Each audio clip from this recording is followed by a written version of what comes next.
ਲੈਵੇ ਗੰਗੂ ਪਾਪੀਆਂ ਲਾਨਤਾ ਸੰਭਾਲਵੇ ਨੀਹਾਂ 'ਚ ਸ਼ਹੀਦ ਹੋ ਗਏ ਗੋਬਿੰਦ ਲਾਲ ਵੇ। गुरु गोबिंद सिंह सिखों के 10वें और अंतिम गुरु थे।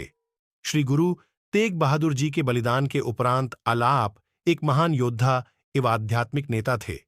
साहिबजादे शब्द का प्रयोग सिखों के दशम गुरु श्री गुरु गोबिंद सिंह जी के 4 सुपुत्रों साहिबजादा अजीत सिंह, जुझार सिंह, जोरावर सिंह व फतेह सिंह को सामूहिक रूप से संबोधित करने हेतु किया जाता है। जुदाई सरसा नदी पर जब गुरु गोबिंद सिंह जी परिवार जुदा हो रहे थे तो एक ओर जहां बड़े साहिबजादे गुरु जी के साथ चले गए, वहीं दूसरी ओर छोटे साहिबजादे जोरावर सिंह और फतेह सिंह माता गुजरी जी के साथ रह गए थे। उनके साथ ना कोई सैनिक था और ना ही कोई उम्मीद थी जिसके सहारे वे परिवार से वापस मिल सकते। गंगू नौकर अचानक रास्ते में उन्हें गंगू मिल गया, जो किसी समय पर गुरु महल की सेवा करता था।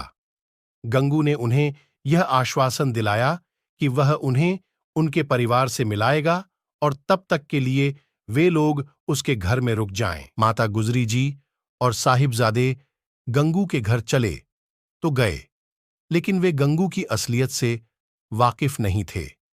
गंगू ने लालच में आकर तुरंत वजीर खां को गोबिंद सिंह की माता और छोटे साहिबजादों के उसके यहां होने की खबर दे दी, जिसके बदले में वजीर खां ने उसे सोने की मोहरें भेंट कीं। वजीर खां खबर मिलते ही वजीर खां के सैनिक माता गुजरी और 7 वर्ष की आयु के साहिबजादा जोरावर सिंह और 5 वर्ष की आयु के साहिबजादा फतेह सिंह को गिरफ्तार करने गंगू के घर पहुंच गए। उन्हें लाकर ठंडे बुर्ज में रखा गया और उस ठिठुरती ठंड से बचने के लिए कपड़े का एक टुकड़ा तक ना दिया।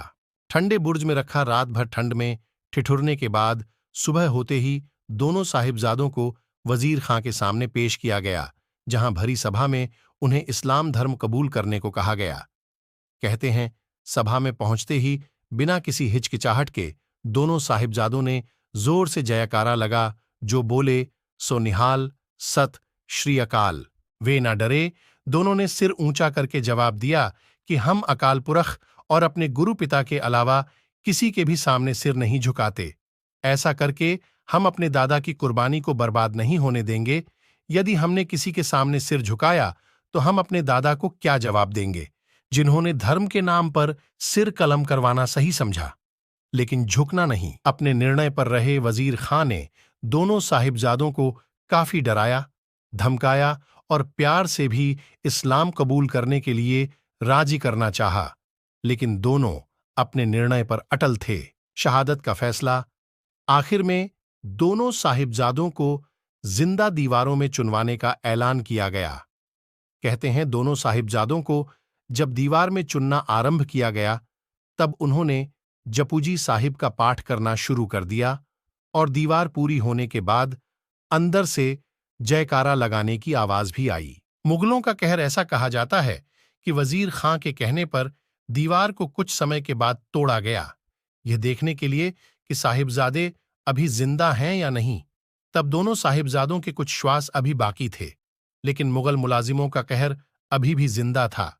उन्होंने दोनों साहिबजादों को जबरदस्ती मौत के गले लगा दिया। माता गुजरी जी का निधन।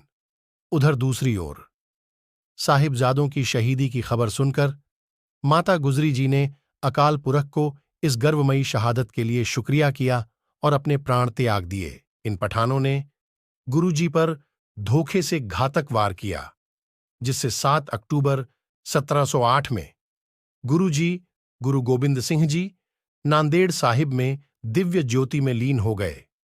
अंत समय आपने सिखों को गुरु ग्रंथ साहिब को अपना गुरु मानने को कहा व खुद भी माथा टेका।